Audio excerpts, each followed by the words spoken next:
Hello everyone, welcome to All in Modern Gurukula. In this video, we are going to discuss how to clear MNS exam in 1 month. First of all आप लोगों के दिमाग में ये question आ रहा होगा कि क्या ये पॉसिबल है कि हम MNS का एग्ज़ाम 1 मंथ की स्टडी से क्लियर कर सकते हैं. Yes, it is possible. If you are serious candidate then devote your time 6 to 8 hours. Obviously you will clear this exam. Okay, so in this video step by step we will discuss how you manage your time, how you have to devote your time all the subjects. So let's start. First of all देखिए, हम लोग क्या करते हैं कि एक time table बना लेते हैं कि इतने बजे से इतने बजे तक मुझे ये पढ़ना है, इसके बाद मुझे ये पढ़ना है, जो नॉर्मल शेड्यूल होता है. But we all know that कि ये पॉसिबल नहीं होता कि हम उस टाइम टेबल को फॉलो कर सकें. तो फर्स्ट थिंग आपको क्या करना है, कोई परफेक्ट शेड्यूल नहीं बनाना है. देखिए क्यों, क्योंकि कोई स्टूडेंट रात में ज़्यादा देर तक पढ़ता है, किसी की आदत होती है कि वो सुबह उठ के पढ़ता है. तो it's depend student to student. तो वन थिंग इज़ दैट कि आप लोग क्या करिए, अपना डेली का टारगेट लिख लीजिए, टू डू लिस्ट एक बनाइए. उसमें कैसे करेंगे, जैसे मैं आपको समझाती हूँ. आपके 3 सब्जेक्ट्स हैं ना, साइंस, इंग्लिश और जीके. तो क्या करना है, इस तरीके से स्टिकी नोट्स या कहीं पे भी एक नोटबुक में आप लोग डेट डालिए. जैसे आज से आपने सीरियस प्रिपरेशन स्टार्ट करी, for example from this video, तो आपने आज से प्रिपरेशन अपनी स्टार्ट करी. तो क्या करेंगे, आज की जैसे डेट डाल दिया आपने 23rd, तो उसमें लिख लीजिए कि आज के दिन में आपको क्या क्या टॉपिक्स कंप्लीट करने हैं. फॉर एग्जांपल आपने जैसे साइंस में बायो सब्जेक्ट उठाया है ना, तो बायो के क्या करेंगे, वो चैप्टर्स के नेम लिख लेंगे जो चैप्टर्स आज के दिन में आपको कवर करना है. ठीक है, फिर इसी तरीके से आपको, जैसे आपने जीके में लिया तो जीके में आपको आज के दिन में क्या टॉपिक करना है वो आप लिख लीजिए. सेम इसी तरीके से इंग्लिश में कौन से टॉपिक के आपको क्वेश्चन प्रैक्टिस करनी है वो आप लोग लिख लीजिए. तो इससे क्या होगा कि आप कभी भी फ्री माइंड के साथ पढ़ाई कर सकेंगे. अदरवाइज़ क्या होता है कि हम लोग अपना एक टाइम टेबल बना लेते हैं और उसको फॉलो नहीं कर पाते, तो हमें लगता है कि आज के दिन हमने कुछ नहीं किया और स्ट्रेस में रहते हैं, तो आधा टाइम ऐसे ही वेस्ट हो जाता है. तो बेस्ट थिंग क्या करनी है कि अपने उस पर लिख लीजिए कि आज के दिन में हमें क्या कंप्लीट करना है. एक टू डू लिस्ट बना लीजिए, उसमें सारे टॉपिक्स के नाम लिख लीजिए, आज हमें क्या कवर करने हैं, एंड उसके अकॉर्डिंग फिर आप लोग डेली के टारगेट्स बनाइए. ठीक है, अपनी स्ट्रेंथ और वीकनेस के अकॉर्डिंग बनाना है, किसी दूसरे के कॉपी पेस्ट नहीं करना है. अगर सपोज मैं हूँ एक कैंडिडेट, मैं एक दिन में बायो के 4 चैप्टर कर सकती हूँ, तो इट्स नॉट पॉसिबल कि हर कोई स्टूडेंट एक दिन में 4 चैप्टर कर सकता है.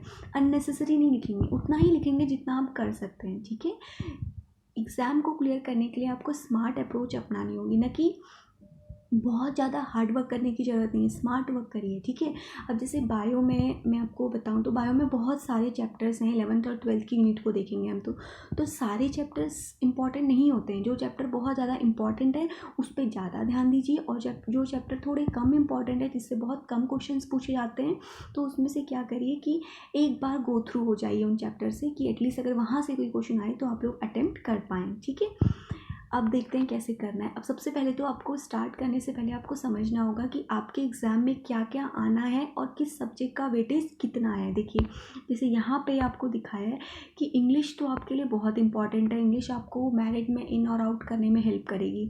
तो इंग्लिश में तो आपको डेली 1 घंटे, अब तो मैं बोलूँगी आपको कि डेली 2 घंटे आप डिवोट करिए इंग्लिश में. और इंग्लिश में आपको रूल नहीं पढ़ने हैं, रूल नहीं रटने हैं, सिर्फ क्वेश्चन प्रैक्टिस करिए.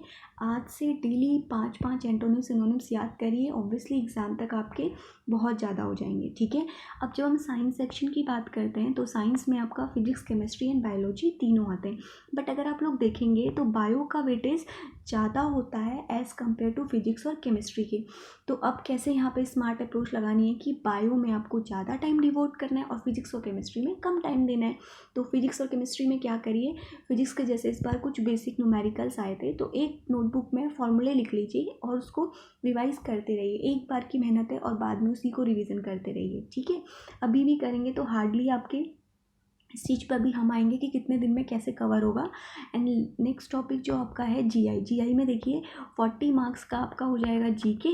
ठीक है, और 10 मार्क्स जो है इसमें आपका आ जाएगा इंटेलिजेंस, मतलब रीजनिंग के क्वेश्चंस कुछ आते हैं, उसमें आपको ब्लड रिलेशन बहुत ज़्यादा नहीं पढ़ना है रीजनिंग में, सिलेक्टेड टॉपिक्स हैं, blood relation, analogy, series, series में आपको फिर उसके बाद आपको कोडिंग, डिकोडिंग, 4-5 टॉपिक सिर्फ करने हैं। तो ये इंटेलिजेंस वाला सेक्शन मैं आपका कवर करा दूंगी सारा, तो इस पर आपको ज़्यादा ध्यान देने की ज़रूरत नहीं है। जीके में रिवीजन करिए, क्वेश्चन प्रैक्टिस करिए, ठीक है। तो अब हम समझते हैं कि अगर मैं अभी से आपको बोल रही हूँ कि 30 डेज़, तो 30 डेज़ के अकॉर्डिंग आप कैसे कंप्लीट कर सकते हैं। जीके तो इंग्लिश तो देखिए डेली आपको अभी से लेके एग्ज़ाम तक डेली 2 घंटे प्रैक्टिस करनी है। मिनिमम 6 घंटे तो आपको पढ़ना ही होगा, 6 से 8 घंटे, मिनिमम 6 मैक्सिमम 8 आवर्स, ठीक है। इससे ज़्यादा भी पढ़ने की ज़रूरत नहीं है पागलों की तरह। अपने हेल्थ पे भी ध्यान दीजिए, बिकॉज अगर लास्ट टाइम पे हेल्थ ख़राब हो जाएगी तो कोई फ़ायदा नहीं है, ठीक है। तो इंग्लिश में कैसे करना है समझ में आ गया ना। डेली 2 घंटे आपको पढ़ने हैं, और क्या करना है, रूल नहीं पढ़ने हैं, सिर्फ और सिर्फ क्वेश्चन प्रैक्टिस करनी है एंड एंटोनिम्स सिनोनिम्स डेली याद करने हैं, ठीक है। अब हम आते हैं साइंस में। साइंस में आपको 2 घंटे डिवोट करने हैं, ठीक है। तो 2 घंटे में 2 to 3 आवर्स, जिसका साइंस वीक है वो 3 आवर्स दे सकते हैं, और जिसका साइंस स्ट्रॉन्ग है उसके लिए 2 आवर्स काफ़ी हैं, ठीक है। तो जिसका साइंस स्ट्रॉन्ग है तो उसकी ऑब्वियसली फिजिक्स केमिस्ट्री भी स्ट्रॉन्ग होगी, तो उसको क्या करना है, 1.5 आवर बायो में देना है, और रेस्ट जो हाफ आवर है वो फिजिक्स और केमिस्ट्री में देना है, ठीक है। और जिसकी साइंस वीक है वो क्या करेंगे, 2 आवर्स बायो में देंगे, 1 आवर फिजिक्स और केमिस्ट्री में देंगे, ठीक है। ये हो गया आपका साइंस का, डेली आपको करना है। एंड उसके बाद आपका इंटेलिजेंस में रीजनिंग आप अभी छोड़ भी देंगे तो भी कोई फ़र्क नहीं पड़ेगा। लास्ट की जब आपका एडमिट कार्ड रिलीज़ हो जाएंगे उसमें भी आप 1 वीक में करेंगे तो आपका कंप्लीट हो जाएगा। सिर्फ कुछ ट्रिक्स इसमें आपको सीखनी है कि कैसे कंप्लीट करना है। तो बचा क्या आपका जीके। तो जीके में देखिए, करंट अफेयर की कोई मैगज़ीन ले लीजिए जिसमें आपके पूरे 6 मंथ के करंट अफेयर्स हों, उससे आप लोग करंट का पार्ट वहाँ से कंप्लीट करेंगे। एंड स्टैटिक के पार्ट के लिए लूसेंट वाली बुक जो मैंने आप लोगों को रिकमेंड करी थी वो आप लोग देख सकते हैं, बट लूसेंट वाली बुक में बहुत ज़्यादा बल्क में दिया हुआ है तो उतना ज़्यादा नहीं पढ़ना है। सिलेक्टेड टॉपिक्स आपको वहाँ से करने हैं स्टैटिक पार्ट से, ठीक है।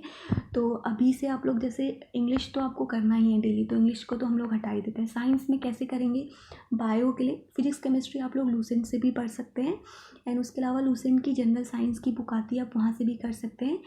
एनसीईआरटी के सिर्फ आप लोग समरी देख लीजिए, ज़्यादा इसमें करने की ज़रूरत नहीं है फिजिक्स और केमिस्ट्री में।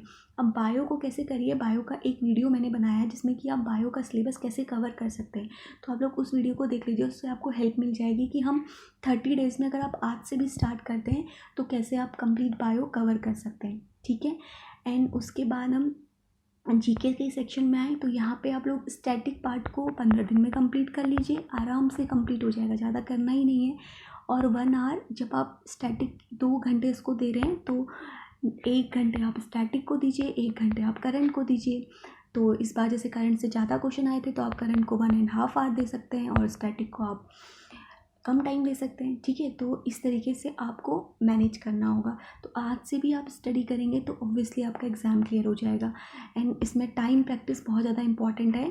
लास्ट के 10 डेज़ में सिर्फ मॉक टेस्ट लगाइए। मॉक टेस्ट का मतलब क्या होता है, कहीं से भी आप क्वेश्चन प्रैक्टिस करिए 150 सेट का, बिकॉज टाइम बहुत कम है, 90 मिनट्स। तो ये मॉक टेस्ट ही है जो आपको हेल्प करेगा स्पीड को अप करने में, ओके।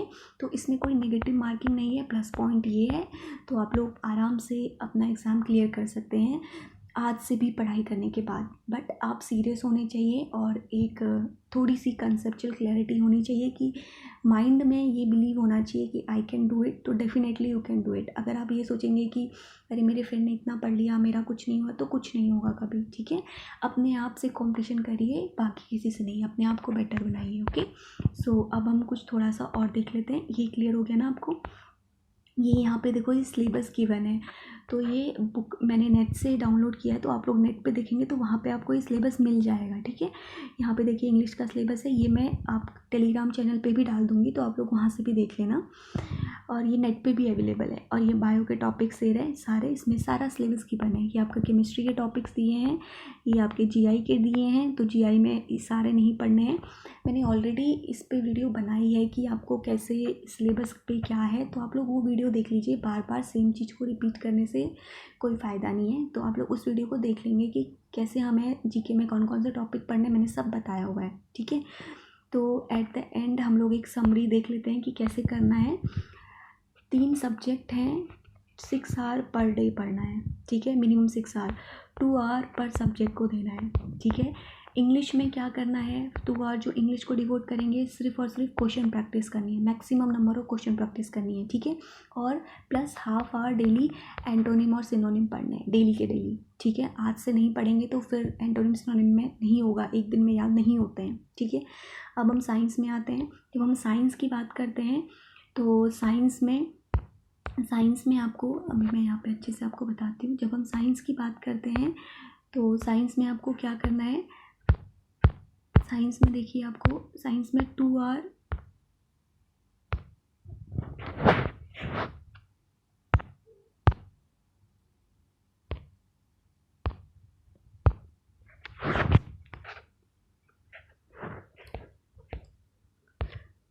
सॉरी थोड़ा सा ऐसा हो गया साइंस की,